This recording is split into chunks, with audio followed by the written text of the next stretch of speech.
আসসালামু আলাইকুম গাইস, সবাই কেমন আছেন? আশা করি সবাই ভালো আছেন। তো আপনাদের এই কিচেন ওয়েস্টের এই তল সার নিয়ে অনেক প্রশ্ন থাকে। এই ভিডিওতে সব প্রশ্নের উত্তর দিব। তো চলেন শুরু করি। আর চ্যানেলে নতুন হলে চ্যানেলটাকে সাবস্ক্রাইব করে বেল আইকন অন করে দিবেন। তো এই যে এটা হলো আমার সবজির খোসা বীজাণু তরল সার, আর এটা হলো গোবর বীজাণু তরল সার। এই সবজির বীজাণু গোবর সার অনেকজনে কন যে কতদিন ভিজিয়ে রাখবো, কতদিন ই করবো, সব কিছুই বলবো এই ভিডিওতে। তো আমি মনে করি এটার মধ্যে পরিষ্কার পানি দিলাম, পরে সবজির খোসাটা দিলাম। সবজির খোসাটা দেওয়ার পরে মনে করেন আপনার যতদিন মন চায়, এটা হলে আপনি নিজের মধ্যে আপনার কতদিন রাখতে মন চায় আপনি নিজে রাখতে পারেন, কোনো সমস্যা নাই।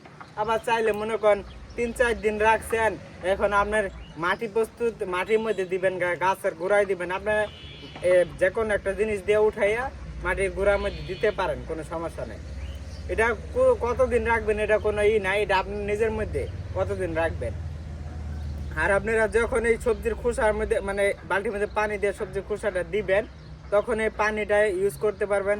আপনার 2 দিন পরে একটু বেশি ভালো হয়, 1 দিন পরে ইউজ করতে পারবেন, কিন্তু 2-3 দিন পরে এই সবজি খোসাটা একটু পচলে ওই পানিটার সাথে একটু রসটা মিশে, তাহলে ওই পানিটা একটু তাড়াতাড়ি কাজ করে মানে গাছের মধ্যে।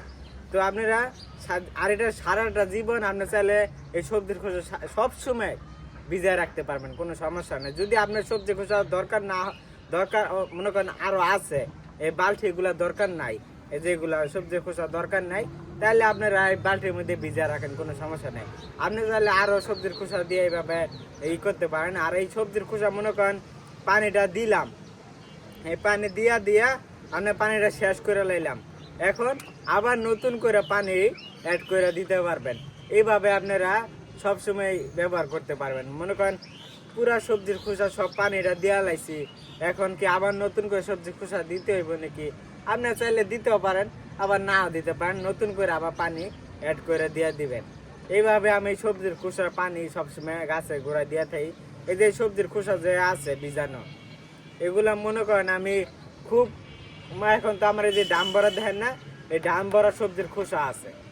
এই সবজির খোসা এটা দেখাম একটু পরে। এই যে এই সবজির খোসা হঠাৎ মনে করেন অনেক দিন পরে আমি মনে করেন গাছের গোড়ায়, যেটা মাটি টাইপা জায়গা, ওই গাছের গোড়া থেকে 5-6 ইঞ্চি দূরত্বে পরে সবজির খোসাটা দিয়া উপরে মাটি চাপা দিয়া দিই। পরে আবার এটার মধ্যে নতুন সবজির খোসা করি দেয়। এটা আমার যে সুমকা মন চায়, নিজের মনের উপরে ডিপেন্ড করে। আপনার যে সুমকা মন চায়, মনে করেন মন চাইলেও আমি এই সবজির খোসাটা এখন গাছে দিয়ে দেবো, আবার নতুন করে সবজি খোসা দেবো, তাহলে সারটা তরল সারটা আরো শক্তিশালী হইব। মনে করেন এটা তো অনেকবার রসটা এরা পাইয়ে গেল, পানি দিয়া লাইলাম, এখন এটা তো শক্তি নাই এই তরল সারে। আবার নতুন করে সবজি দিব, ওই নতুন সবজির খোসার মানে পুষ্টিটা আবার পাইব পানিতে, আবার ওই গাছে আরো বেশি পুষ্টি পাইব। এইভাবে আপনারা চাইলে দিতে পারেন। আর এটা আপনারা মন চায় আপনারা 7 দিন পর পর দেন, 3 দিন পর পর দেন, আপনারা গাছে কতদিন পর পর সার দেন এটা আপনার নিজের উপরে। সব যদি অন্য জনের কাছ থেকে করেন ভাই, হুবহুবি দেহা করেন, তাহলে কেমন হবে ভাই? নিজের তে ছাদ বাগান করতে হলে নিজের তে বুদ্ধি দিয়া করতে হইব। সব যদি অন্য জনের যে কপির মতন করেন, পরীক্ষা খাতা মতন, যদি অন্য জনের লাড্ডু মারে, আপনিও কিন্তু লাড্ডুই পাইবেন। আপনি নিজের মতন করবেন না। আপনি কতদিন পরে সার দেবেন এটা আপনার নিজের মনে করেন আমি 7 দিন পরে পরে 3 দিন, আমার কোনো সারের কোনো নেই। অনেকজনে করে কি এই সারের সাথে পানি মিক্স করে আলাদা, মনে করেন 1 মগ এই পানি দেয়, আরেক মগ দেয় ভালা, মানে মনে করেন 10 লিটার দেয় এই সবজির খোসা পানি, আর 10 লিটার অ্যাড করা বা ভালা পানি। আমি ভাই এত কিছু বক্কর চক্কর করি না, আমি সরাসরি পানি দিয়া দিই। এই জন্য আমার গাছে সবসময় গাছ সুস্থ পুষ্ট থাকে, একেবারে গাছে ফলন অনেক পরিমাণ বেশি থাকে।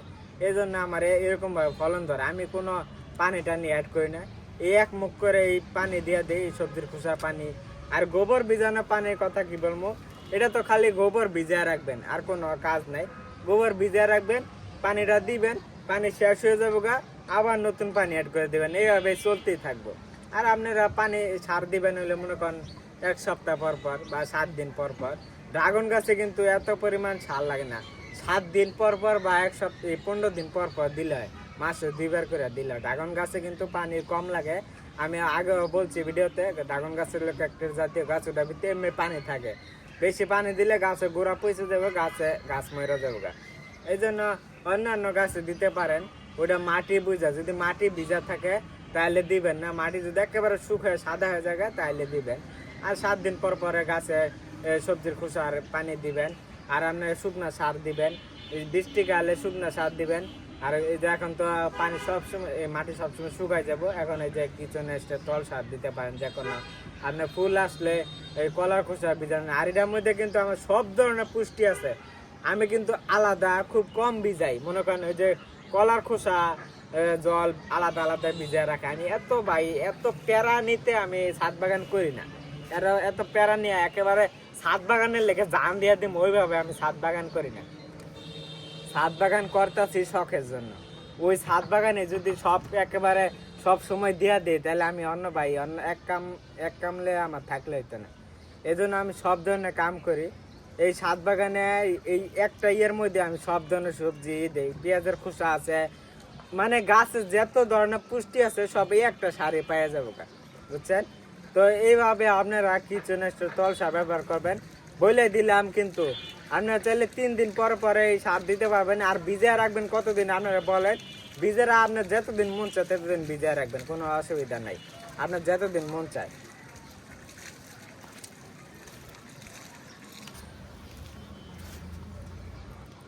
আর আমি জানি এই ভিডিওটা পুরা কেউ দেখবেন না, আবার একই প্রশ্ন করবেন।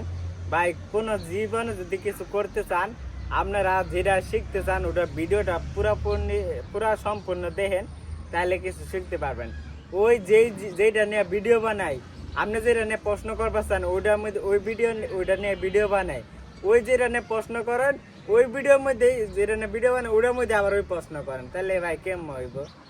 আপনারা পুরো ভিডিওটা দেখেন। এই যে দেখেন এই সবজির খোসা আমি যে সব কিছু বললাম, আপনারা তাও কিন্তু ওই একই কথা কইবেন না এই প্রশ্ন। এখন আপনারা সবজি খোসা মানে পুরো ভিডিও দেখেন না দেখলে কিছু করার নাই। আমি তো ভিডিও বানাই যাই, আর আপনারা পুরোপুরি না ভিডিও দেখলে কিছু বুঝতে পারবেন না। তো আর গোবর সারও কিন্তু তেমন কোনোই নাই। আর এই যে সবজি খোসা তো বললাম, আপনার যতদিন মন চায় ততদিন ভিজিয়ে রাখতে পারেন। আর নতুন করে সবজির খোসা পানি চাইলে গাছে দিতে পারেন একটি। মানে মনে করেন আপনাদেরকে আমি এই যে আমি কয় ধরনের সারই করি। এখানে আছে সবজির খোসা ভিজানো তল সার, এটা কিন্তু সব ধরনের পুষ্টি পাওয়া যায় না। কলার খোসা আছে, মনে করেন পটাশ আছে, আয়রন আছে, ম্যাগনেসিয়াম আছে, গাছে যাবতীয় যত পুষ্টি লাগবে এই একটা তল সারই আছে। আমি আলাদা কোনো ভিজানোর লেগে কোনো আলাদা কোনো কিছু করি না, এই একটার মধ্যে দিয়ে দিই। আর এখানে আছে গোবর ভিজানো তল সার। আর এটার মধ্যে মনে করেন উপরে দিছি হইলো এই যেটা আমি আপনাদেরকে দেখাই সরাসরি। এই যে দেখেন, এটা যে ডামটা, এই ডামের মধ্যে ছিদ্র করা আছে, এটার মধ্যে সবজির খোসা, যত ধরনের সবজির খোসা এটি দেই। এখন এটার নিচে ছিদ্র করা আছে, এগুলা সবগুলা গইলা পচে যে রসটা পরে কি এই ডামের মধ্যে, এই কালো বালতি দিছি, কালো বালতির মধ্যে পরে আপনাদেরকে আমি দেখাই একটু উঠে। অনেক ওজন কিন্তু, ওরে বাবারে।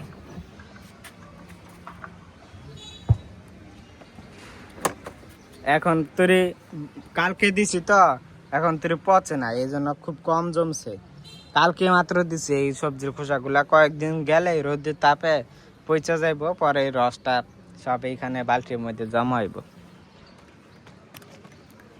তো এইভাবে আপনারা চাইলে শুকনা জৈব সারেরও ব্যবস্থা করতে পারেন।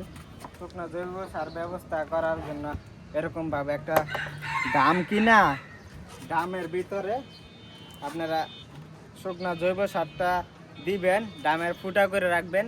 শুকনা জৈব সারের রসটা এই বালতির মধ্যে পড়বো, নিচের বালতি কোনো ফুটা করবেন না, ওটা ভালো থাকবো, তাহলে তো সব পড়ে যাবো। এই নিচের বালতির মধ্যে সব সবজির খোসার পানিটা জমবো এটা, আর উপরে শুকনা জৈব সার জমবো, উপরে আপনার জৈব সারটা তল সার জৈব সারটা জমবো। তো আপনার এই শুকনা জৈব সারটা উপরেরটা, ওটা আবার কিছুদিন একেবারে শুকিয়ে কালো হয়ে গেলে আপনারা গাছের গোড়ায় ব্যবহার করতে পারবেন। আর এই তল সারটা আপনারা গাছের গোড়ায় ব্যবহার করতে পারবেন। ভাই সার বানাইলে অনেকভাবে বানানো যায়। আমি কিন্তু 3.5 বছর ধরে ছাদ বাগান 4 বছরের মতন হয়ে যেত, 4 বছরের মতন ছাদ বাগান করি। আমি কিন্তু সারের মধ্যে বেশি টাকা খরচ করি না, একদমই করি না। খুব কম টাকা খরচ। আমি একটা সার দিয়েই ছাদ বাগান করি, একটা সার দিয়েই।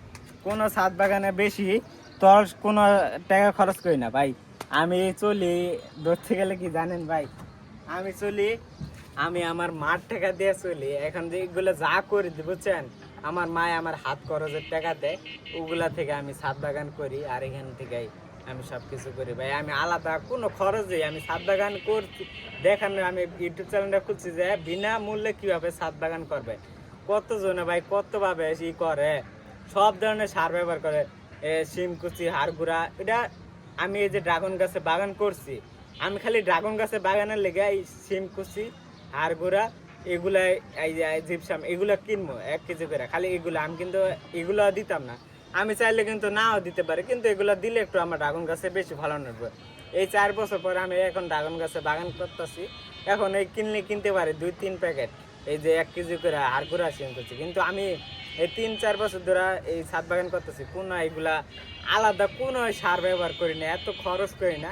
যদি বাইরেতে যদি এত কিছু কিনা নেই লাগে, তাহলে আমি ভাই বাজার থেকে কিনেই খাইতাম। আমি এই ছাদ বাগান করলাম না এলে। তো আপনাদেরকে এত বেশি কথা আর বলতাম না।